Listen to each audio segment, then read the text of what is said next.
Et puis un triste anniversaire pour conclure ce forum avec cette question, une nouvelle fois, où en est la Belgique, 1 an après les attentats de Bruxelles. Les 3 explosions du 22 mars 2016 avaient fait 32 morts et plus de 300 blessés. L'enquête a rapidement montré les liens entre ces attaques et celles du 13 novembre 2015 de Paris. Une commune est particulièrement observée, Molenbeek, en plein cœur de Bruxelles.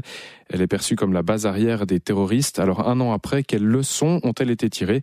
On en débat avec Ahmed El Kanous, premier échevin de Molenbeek, équivalent d'un vice-syndic de commune en Suisse. Bonsoir. Bonsoir monsieur. Et avec Christophe Lanfalussy, journaliste à la Libre Belgique, co-auteur de Molenbeek sur Djihad. Bonsoir. Bonsoir. Alors monsieur El Kanous, on va commencer avec vous. C'est une journée de commémoration aujourd'hui évidemment à Bruxelles. Quelle est l'atmosphère à Molenbeek et à Bruxelles? Vous êtes, on l'imagine, dans le recueillement. Évidemment, nous sommes avant tout, que ce soit les responsables de la mairie, mais surtout avec la population et les acteurs associatifs et toutes les composantes de la communauté molenbeekoise.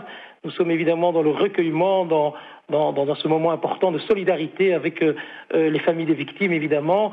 Et nous avons pour cela organisé toute une série d'événements qui viennent compléter ce qui est fait au niveau régional et au niveau national surtout. Christophe Lanfalussy, qu'est-ce qui a changé en une année depuis ces attaques? Une commission d'enquête a été mise en place sur les dysfonctionnements du système, l'échange d'informations a été amélioré. Qu'est-ce que la Belgique, finalement, concrètement, a appris de ces attentats? Mais ça a été tout d'abord un choc pour la Belgique, parce que la Belgique avait toujours cru qu'elle pourrait échapper à des attentats de masse. Elle avait vu ce qui se passait à Paris, à Londres, à Madrid, mais elle n'avait jamais pensé qu'elle serait atteinte elle-même. Et donc finalement, ce qui s'est passé, c'est que les terroristes de Paris repliés sur Bruxelles se sont rendus compte qu'ils étaient cernés et ont attaqué en partie, pour un certain nombre, en tout cas la ville où ils étaient nés. Donc ce qui a changé, c'est peut-être un sentiment de fragilité. Et aujourd'hui, moi, j'ai senti un grand sentiment aussi d'union nationale, une grande dignité aussi dans la voix des victimes. On a beaucoup parlé de l'aspect communautaire de Molenbeek, ce repli identitaire qui caractérise la commune, associé à une négligence publique en termes d'intégration, et cela sur 30 ans. Ahmed El Kanous, c'est la réalité à laquelle vous êtes confronté encore aujourd'hui, ou est-ce que là, il y a eu des signaux d'amélioration en une année? Je sais que je n'ai pas la même analyse, la même lecture que M. Lanfalussy.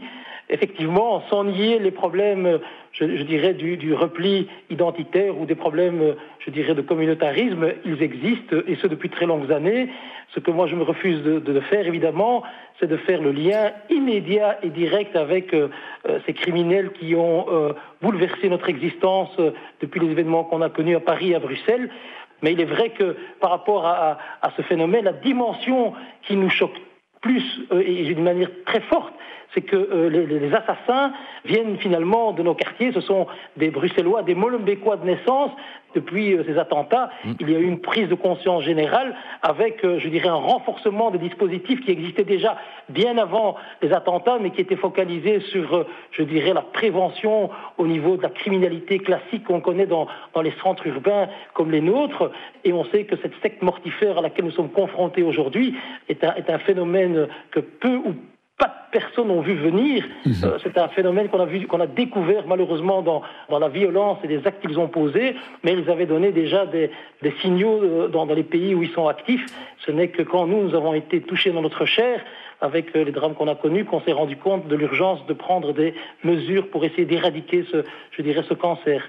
C'est intéressant ce que vous dites, à vous parler de secte. Christophe Lanfalussy, vous, à travers votre ouvrage, alors vous peignez tout un autre tableau, vous démontrez finalement que c'est tout un réseau qui s'est constitué à Molenbeek. Vous parlez d'ailleurs d'un tableau effrayant, vous posez la question, qu'est-ce qu'on a raté, nous, les Belges? Est-ce qu'aujourd'hui, les réseaux qui étaient actifs hier sont encore là avec des capacités de nuire?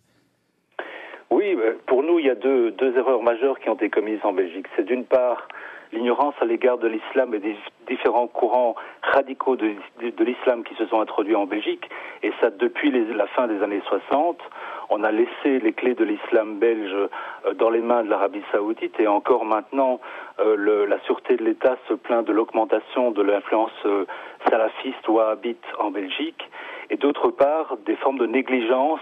On n'a pas fait attention à toutes les filières djihadistes qui se sont développées à Bruxelles, mais aussi à Molenbeek. Il faut quand même rappeler que les tueurs du commandant Massoud sont passés par Molenbeek et que si l'assassinat du commandant Massoud le 9 septembre 2001, 2 jours avant les attentats du 11 septembre, a eu un impact majeur sur l'Afghanistan. Donc on a eu tous une série de gens qui sont passés par Molenbeek, passés par Bruxelles et qui se sont cachés dans cette communauté belgo-marocaine qui est importante à Bruxelles. Mais vous dites qu'aujourd'hui encore on est dans le déni en Belgique parce qu'on a peur.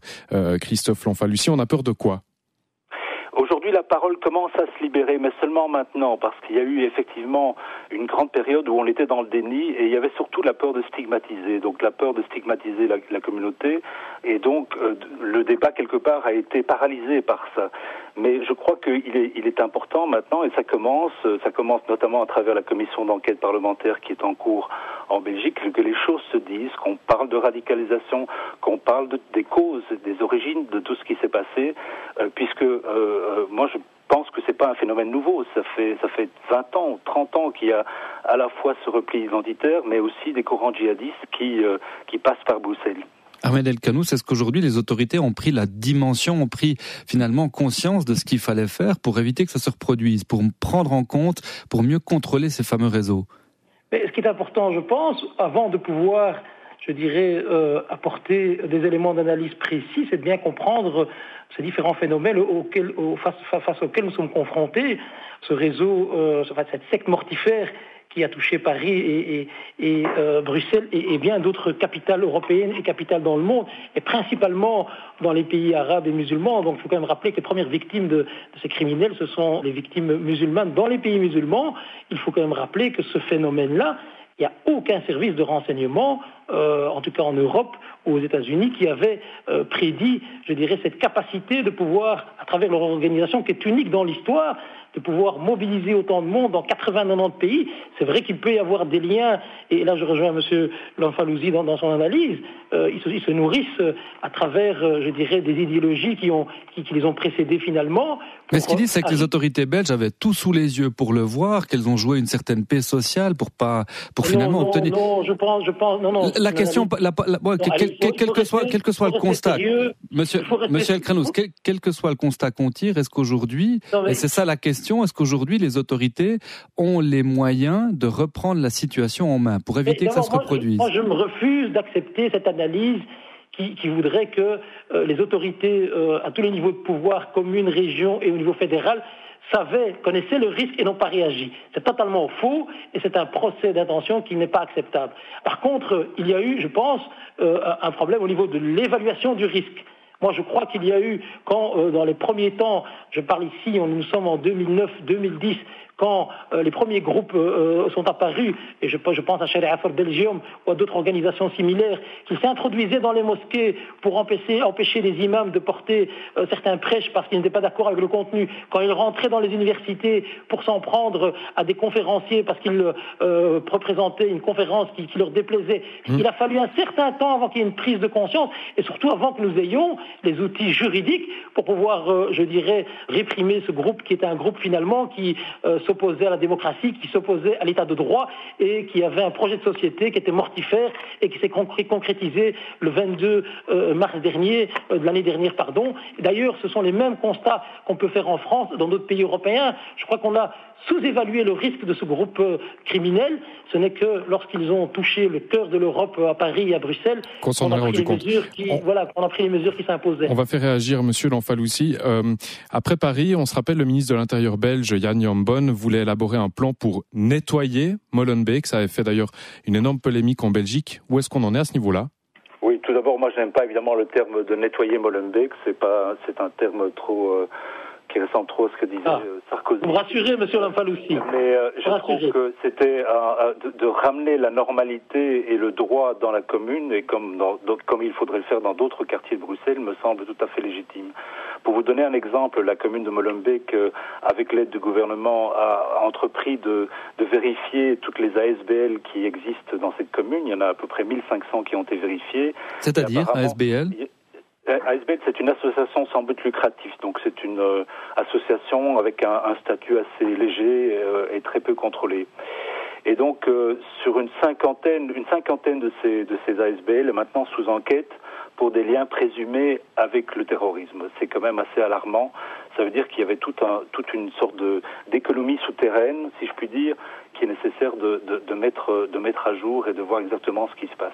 Alors, le titre de votre ouvrage, vous avez publié un ouvrage récemment, Christophe Lanfalussy, Molenbeek sur djihad. N'est-ce pas finalement de la provocation, de la stigmatisation d'une population à laquelle il faut être attentive? C'est ce que nous disait Ahmed El Kanous, une population qu'il faudrait au contraire soutenir pour mieux intégrer. Oui, c'était justement le propos du livre. Et effectivement, ce titre qui est un peu lapidaire, mais qui est interpellant, mais le reste, c'est 300 pages de nuances. Et nous, ce qu'on fait justement dans le livre, c'est d'expliquer, de détacher le mouton noir du reste de la population de Molenbeek. Molenbeek, quand on parle de Molenbeek dans la presse internationale, on imagine un quartier énorme. En fait, c'est ce qu'on appelle le vieux Molenbeek, où il y a une forte communauté d'origine marocaine. À quelques pas de la Grande Place de Bruxelles. Hein. À quelques pas de la Grande Place de Bruxelles. Et là-dedans, les gens qui ont posé problème, ce n'est que quelques familles, quelques individus. Et je pense que les voix les plus franches que nous avons entendues à ce propos et à propos du rôle aussi de l'islam radical, ce sont des voix qui viennent de la communauté, des gens qui disent depuis des années, ils disent mais prenez-nous pour des citoyens et non pas comme des musulmans. Donc en fait, le problème c'est qu'on a trop tendance à considérer Molenbeek comme une sorte d'entité et de parler de Molenbeek serait en quelque sorte une attaque contre Molenbeek. Mais la vérité, c'est qu'on parle ici uniquement d'une minorité de gens. Ahmed El Kanous, comment on réagit les gens du quartier de Molenbeek? Est-ce qu'il y a eu une espèce de réflexe citoyen, une réaction civile pour reprendre le contrôle et éviter finalement que ces phénomènes de radicalisation se poursuivent? Évidemment, après le choc, parce qu'il y a eu vraiment un choc intense qui d'ailleurs a été alimenté après par, vous y avez fait allusion tout à l'heure, par certaines déclarations de certains responsables politiques ou médiatiques par rapport à la commune de Molenbeek. Cette population qui a tant été, je dirais, pointée du doigt, tant été stigmatisée, évidemment n'a à aucun moment nous montré une quelconque, je dirais, empathie ou solidarité avec les auteurs de ces actes horribles. Au contraire, il y a eu, et on peut aussi, je dirais, étendre cette réaction à l'ensemble de la population bruxelloise, il y a eu une grande dignité, une très grande maturité d'ailleurs, et surtout une grande solidarité par rapport à ce qui s'est passé avec les familles des victimes. Et il y a eu très rapidement ce besoin de pouvoir d'abord se parler, se rencontrer. Et là où je rejoins M. Lanfalussy, c'est qu'il faut impérativement que les porteurs de discours de haine, quels qu'ils soient, le message à faire passer, c'est qu'ils n'ont pas leur place parmi nous. Très bien. Merci beaucoup à tous les deux. Christophe Lanfalussy, journaliste à la Libre Belgique, co-auteur de Molenbeek sur djihad. Et merci à vous également, Ahmed El Kanous, premier échevin de Molenbeek, commune bruxelloise. Merci d'avoir été quelques minutes dans ce forum pour ce débat. C'est moi qui vous remercie. Merci. Avec plaisir, merci. Et Romain Clivin nous rejoint. Bonsoir Romain. Bonsoir. Vous êtes notre correspondant auprès des institutions européennes. Alors vous avez vécu tous ces événements pratiquement de l'intérieur. Vous étiez dans la rue le matin des attentats à Bruxelles pour vous rendre au travail. Aujourd'hui c'est Londres qui a subi une attaque terroriste, on en parlait en début d'émission. Est-ce que le quotidien des Bruxellois, lui, a changé depuis les attaques islamistes de l'an dernier ? Oui, bien sûr. C'est tout d'abord visuel. Les militaires sont toujours très présents. Il faut se rappeler que le niveau d'alerte reste élevé, au niveau 3 sur 4 pour les sites stratégiques comme les centrales nucléaires, les gares ou encore les rues, les quartiers très fréquentés comme le centre-ville, beaucoup de patrouilles. Et puis 3 sur 4, cela correspond à une menace grave, possible et vraisemblable. Alors c'est toujours là. Et puis la menace, elle est aussi concrète quand les autorités l'expliquent. Ce qu'ils craignent, c'est le retour des combattants partis au Moyen-Orient. Près de 160 seraient encore sur place. La Belgique a fourni de gros contingents. Puis il y a aussi les craintes de radicalisation en Belgique.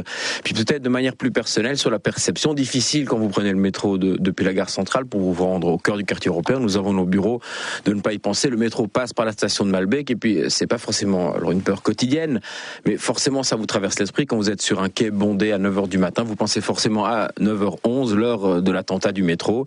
Et puis évidemment quand il y a certains attroupements, c'est des pensées qui peuvent traverser l'esprit.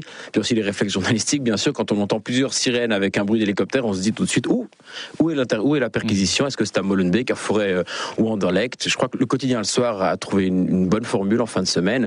Le traumatisme est passé, mais la peur est toujours là. Puis aujourd'hui, la Libre Belgique, elle publie un sondage qui dit d'ailleurs que 3/4 des Belges redoutent de nouveaux attentats. Romain, une commission d'enquête parlementaire s'est penchée sur ces attaques, sur les défaillances du système. Est-ce qu'on en connaît déjà les résultats ? Alors non, j'ai rencontré un de ses plus influents membres, le centriste Georges d'Allemagne. Alors il n'y a pas encore de résultats, mais les principales failles sont connues. Il y a des questions organisationnelles avec une meilleure coordination de l'information. Plusieurs informations n'ont pas été transmises, des dossiers ont été classés, des signaux d'alarme n'ont pas été reconnus. Georges d'Allemagne l'admet, il a peut-être eu un peu de naïveté du côté belge. Évidemment, c'est un petit pays pas habitué à ce genre de menaces. Puis alors à cela s'ajoute évidemment un État fédéral fortement amaigri au fil des réformes de l'État. Il faut l'imaginer. C'est la 6e réforme de l'État. À peine une est-elle terminée qu'on recommence encore à mettre l'ouvrage sur le métier. Alors là, évidemment, Georges d'Allemagne, il ressent une prise de conscience aussi au nord, du côté des Flamands, pour refédéraliser certaines choses. Là, ce sera un enjeu politique évidemment fort ces prochaines années. Les nationalistes flamands sont très présents maintenant au gouvernement fédéral. Alors comme toujours en Belgique, si on veut redonner du pouvoir au fédéral, eh bien ce sera une question politique, et en politique belge, la question communautaire n'est jamais bien loin.